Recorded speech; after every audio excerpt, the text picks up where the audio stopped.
Everybody, are you all scared? Somewhat. When did you get scared? I got scared about a week ago. I got scared like a year ago. Of course, Clinton's gonna win. And then about a week ago, it was about when the Comey's. 9 days ago. That was 9 days ago. So that argues to me that there's something wrong with the way we study American politics, because we study the rules which create the organs of authority we call government, the rules which organize the electoral representative system through which government is presumably chastened and molded. And what happened 9 days ago was that we got a glimpse of a possible coup d'etat. Wasn't that what it was? The coup d'etat by a group inside the FBI, but connected to other networks. And once you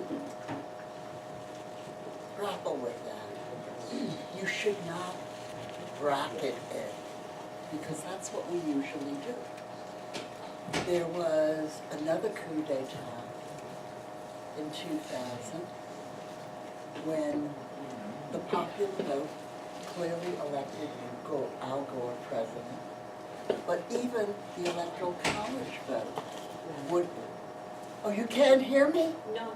That's never happened to me before.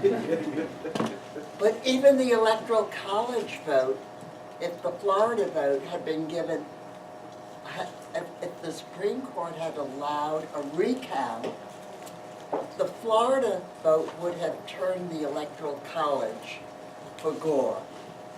And the Supreme Court not only stopped the recount, but they added to their opinion that this opinion shall not be used as a precedent for any other ruling.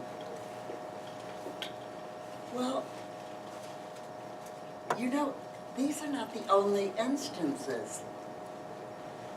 You don't remember, well, maybe one or two people remember, the October surprise that gave the 1980 election,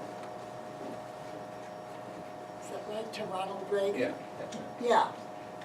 The October surprise had to do with the capture of American military personnel in Iran, and they were going to be released, but the Machiavellian conspiracy was to delay the release until after the election.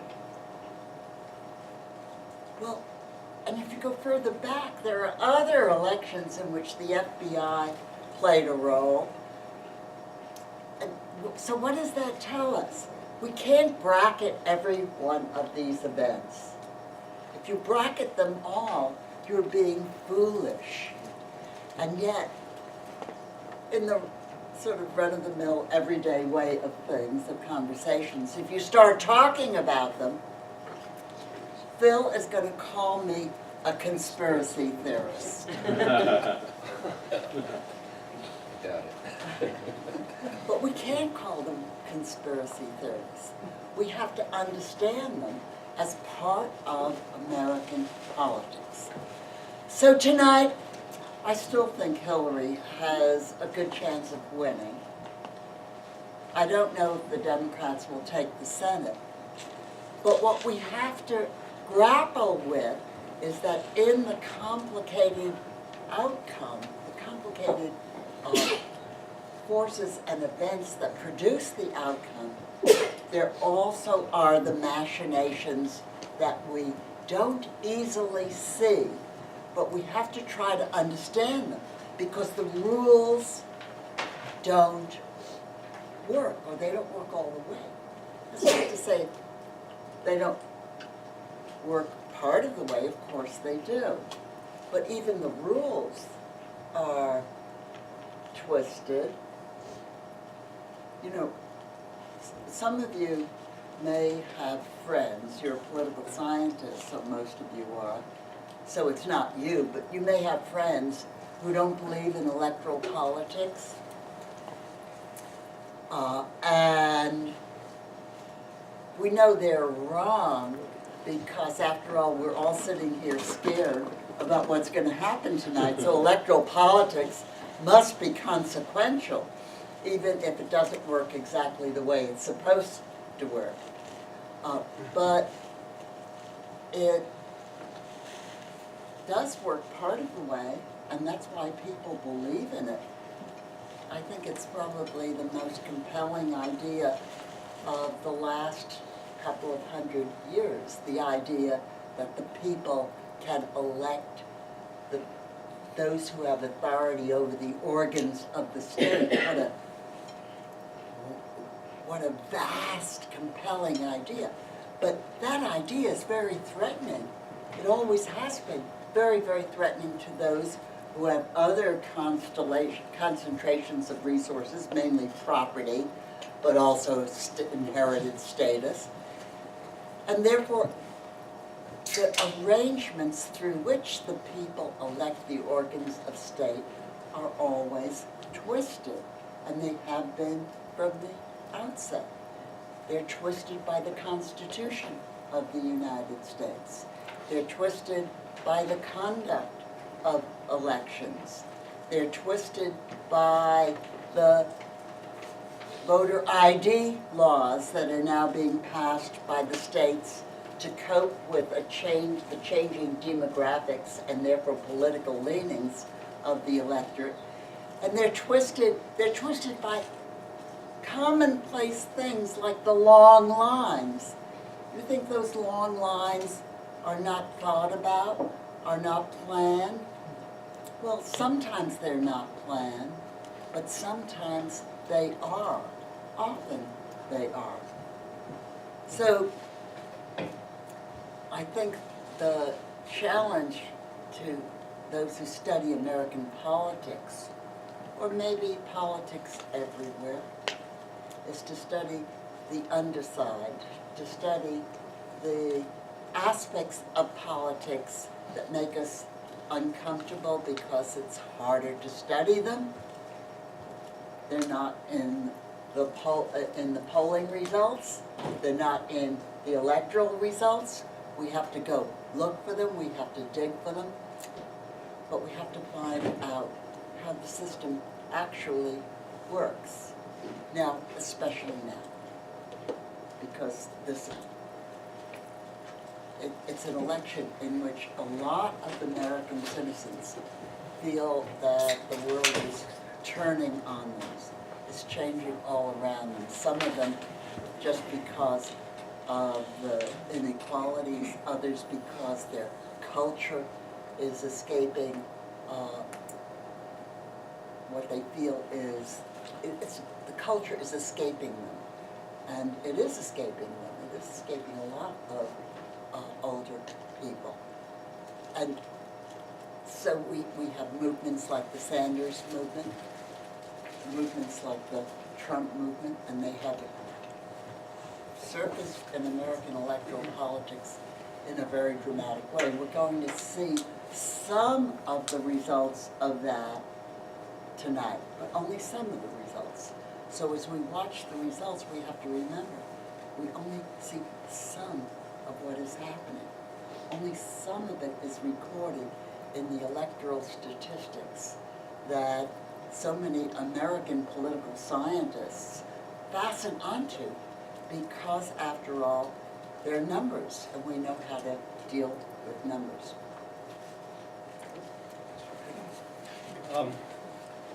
What I have to say is actually pretty closely related to what Fran just said, from not even a different perspective, but a different angle.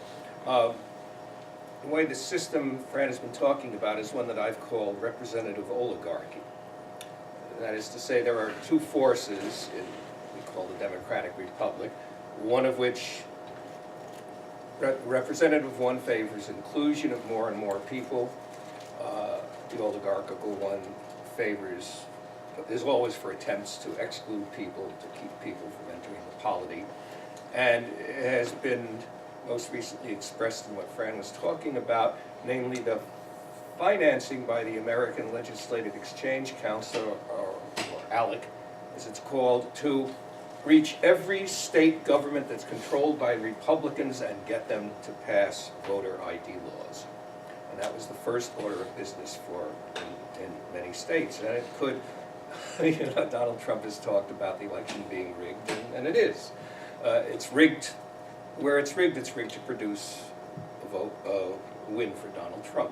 In the North Carolina and Wisconsin, where thousands and thousands of voters are finding it difficult, if even possible to vote, could potentially decide the election.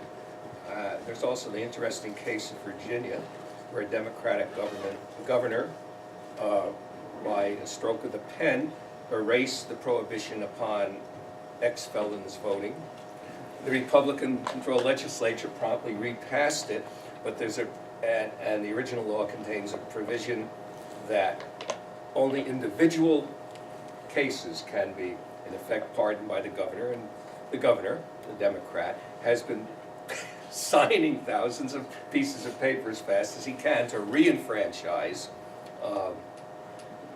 convict ex-felons, and everyone knows what that's about. It's about the fact that in Virginia, as in many states, a large majority of ex-felons are black people who get arrested for more crimes, the same crimes that whites don't get arrested for, get tried for crimes or forced a plea bargain that whites aren't even tried for, and then get longer sentences in jail with misdemeanors turned into felonies and so on. So that's just one example of how representation and oligarchy combat each other.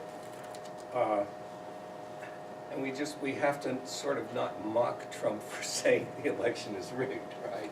He just has the wrong rigging party. But one specific thing, it's a bugbear of mine, that relates to this, has to do with the word populism, a word which is much, much overused and overdone, as in saying this is the year of the populist revolt, which turns an epithet, a designation which has no particular empirical content, into a political slogan that hides a lot of truth. And one of the things it hides, leaving aside the Sanders type of populism, which on the whole I can see virtue of, though I also have some doubts about it, as I do about all populisms. The other kind of populism is what the British cultural theorist Stuart Hall 40 years ago invented a term for as authoritarian populism. And it is not at all like that alleged movement we give the honorific title to of populism. Authoritarian populism proceeds by identifying the people versus the enemy of the people. And the enemy of the people have to be excluded from the polity before the virtue of the people can triumph. In the past, the enemy of the people were mostly Jews. That has resurfaced in this election. Trump gave a speech referring to the international bankers, straight out of the Protocols of the Elders of Zion, and his last ad identified with pictures of 3 Jews, George Soros, Janet Yellen, I forget the third, who are betraying the country. But it can be Muslims, it can be liberals, communists, Reds, but authoritarian populism always proceeds by identifying the enemy within the people, and its goal is to deprive that enemy of what we consider to be the ordinary civil liberties and civil rights. Donald Trump, by the way, has promised to violate so many provisions of both the Constitution and the Bill of Rights that you can hardly keep up with them. But for example, Article 1, Section 7 forbids bills of attainder and ex post facto laws. Trump has promised to in effect, by going after Hillary Clinton, specifically do away with both of those. The taking of private property for public use without just compensation, if you consider public use to deprive immigrants of their property, certainly proposes to do Not that. intentional, he doesn't know that he's violating. No, that's true. That's also, yeah, thank you, Fran, because I think that's also true about the Protocols of the Elders of Zion. His campaign chief, Steve Bannon, knows that document very well, and I would be astonished if Trump wrote that part of the speech by himself, because what does he know about international banking and the Federal Reserve Bank and so on? My own observation is he doesn't really know much about anything. And so that would in a way be giving him too much credit. For example, he's been compared to Adolf Hitler, but Hitler was actually serious. I mean, he was mad, morally mad, maybe, I don't know about something, but he was serious. He wouldn't have walked back anything he said about Jews the way Trump is always walking back what he said about Muslims. But the gist of it is that in the end, he would certainly overthrow the 14th Amendment promise of equal protection of the laws and due process of law. And that's the way authoritarian populism proceeds, with defining an enemy and then excluding or persecuting or prosecuting the enemy. So when you hear the word populism and it's applied to that particular surge of it, I just want everyone to think of, that as authoritarian populism. It's as anti-democratic as anti-democratic can be.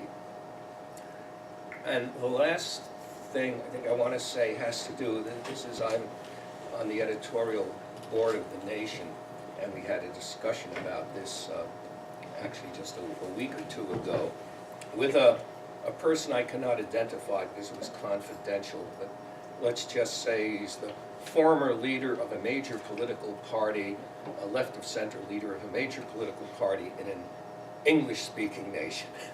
That is not the United States, and leave it at that. And one of the things that we talked about, and this had to do with a vote recently taken in his country, which I also will not identify, is suppose Hillary Clinton wins the election. What attitude are we as individuals supposed to take to the right wing, the Trump core? Because one comment that has been made actually by a Nation editor was that it's time, this was about Hillary Clinton's statement about the basket of deplorables, said it's time for elitists to stop talking down to the people and start, listening to them, talking with them. And I brought that up, and I said, I know Hillary was very impolitic, and she was overgeneralizing, but does anyone think she was wrong? And no one did. I mean, this is a magazine that has not been favorable to Hillary Clinton at all, but everyone thought she was right. And so I raised the question of what attitude do you take? And the person I'm not identifying said, well, obviously you have to engage with, try to talk to, but he said you cannot compromise with bigotry. You can't compromise with bigots. And one thing I want to say, I mean, some of this is obvious, but the level of misogyny in this election is unparalleled anywhere that I can think of. Because after all, women make up, more than 50% of the population. It's easy to be racist in a country that is predominantly white, or anti-Semitic in a country that is predominantly Christian. But to be so brutally misogynistic, and the internet has just poured this out on us, but so has the Trump campaign, is unparalleled, and I personally can't talk to those people. I can't talk to the venomous racism that has occurred, and then later the anti-Semitism. Just leaves me wondering what we're going to do. I don't think you talk to those people. No. I think you talk to each other, and you find other like-minded people whose minds are unsettled. Did you read Strangers in Their Own Land, the Arlie Arlie Hochschild Hochschild. book that has gotten so much play? Anyway, Arlie Hochschild set out to study Tea Partiers in southwestern Louisiana, and her idea was to climb the empathy wall, which divided these deplorables from the rest of us, to understand them. She talked to them for 5 years, but her object was not to persuade them. It was to sympathize, empathize with them. And you know, there's some things you probably, in your lifetime even, that you can't just convince people about things like deeply seated prejudices, religious orientations. But there are a lot of people out there who are not Tea Partiers, who can't make up their mind. And if you build strong movements, those movements, through their actions and through their rhetoric and through their songs, help to clarify for people what is going on and what they can do about it. So I don't think you talk to the opposition. I don't think you talk to the diehards at all. Good. Yeah, that's very, very good way to put it.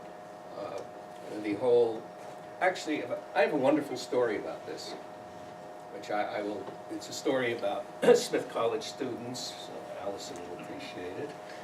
And I love this story, so I'm just going to have to take a minute or two to tell it. I was teaching a seminar with a title something like Culture, Ideology, and Politics. I'm not sure about the order, but those 3 words were in it. And one of the things we had done was see a movie by Sam Keane called Faces of the Enemy. It's about 30 years old now. It's a very compelling movie. It's just about what it sounds like, how you stigmatize other people. And the conversation seminar turned to American Nazis, American fascists. And there were 2 students in this seminar. I'll call them Stephanie and Gina because that was their names. I won't be So now you're naming names? no last names. Who were quite, as the English would say, like chalk and cheese. I mean, I think they liked each other for all I know. Stephanie was a working class, they were all, both older returning students. Stephanie was a working class young woman from Pittsfield, who I was her advisor, liked her a lot. Anyone in the world you asked would say, oh, Stephanie, she's so sweet. And we went to, Dorothy and I went to her wedding, actually, we were invited. It was a traditional wedding. Gina had been in juvie, in rehab, on the streets, was covered with tattoos. No one in their right minds would ever call her sweet, and if they did, they'd probably get punched in the mouth, which is relevant here, and I'll finish the story. So we had this conversation, and Stephanie at one point said, neo-Nazis are just like other people, you have to talk to them. There was a lot of dissent from the class, and Gina, who was sitting across the table from Stephanie, glared at her but never said anything. I got back to my office, and there was an email from Gina, who was also my advisee and also my research assistant on a book I was writing, and she said, Phil, I've got to talk to you, I feel terrible, please give me a call. And so I called her up and I said, Gina, what's wrong? And she said, oh, I feel so guilty, I'm ashamed, my behavior was so terrible, I betrayed you. And so I said, Gina, what the hell are you talking about? Nothing's wrong, you didn't do anything wrong, what are you talking about? She said, Phil, when Stephanie said you should talk to Nazis, I should have leaned across the table and punched her in the mouth. Let me say one last thing about voting. This is just... That was just about Smith College. That's right. And actually, Stephanie is not the problem, so Stephanie. she's not the one to punch. Right. It's just sweet. A little too sweet, perhaps, or empathetic. It's about voting. I'm going to say one thing. I don't know. I have friends who, when I've talked to people who would not vote, or who would vote for Jill Stein, say, because they said they were sick of the Clintons, they hated Hillary Clinton, she was corrupt, they couldn't stand this anymore, the two-party duopoly has to be broken up, so we must vote for a third party, as though Jill Stein is going to produce a third party. Anyhow, what I want to say about that is, in case there's anyone here, I don't understand why anyone who voted for a third party would be in this room right now. You wouldn't care about the election, right?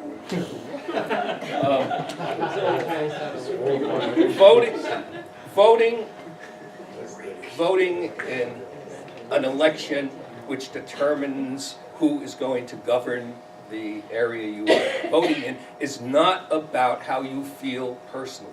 You are totally irrelevant, and your feelings are totally irrelevant. It is about who is going to produce the most of the common good.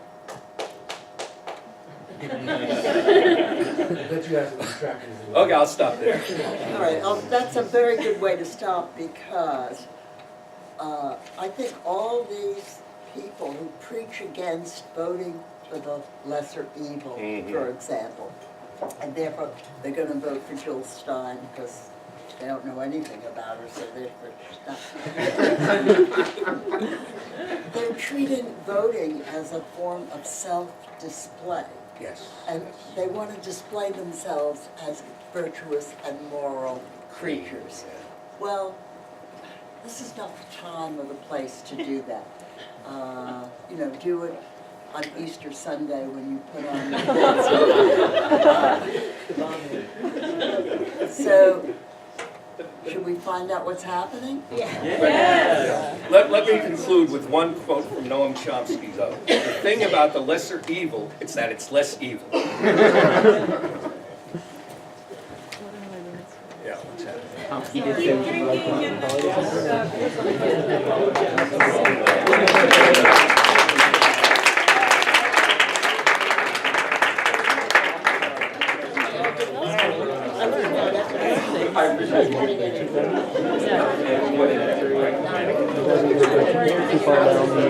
I'm gonna go home and like do research on the representative.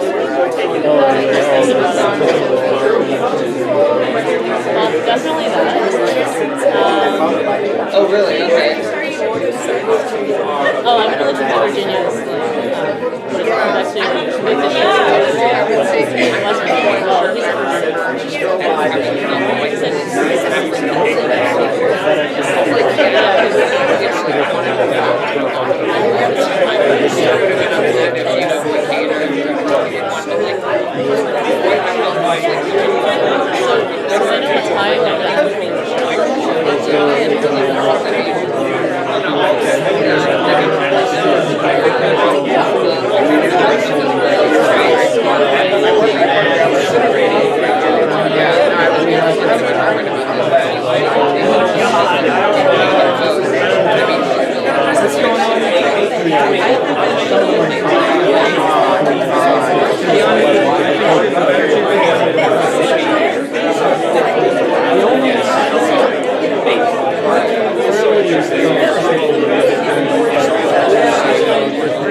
the only places that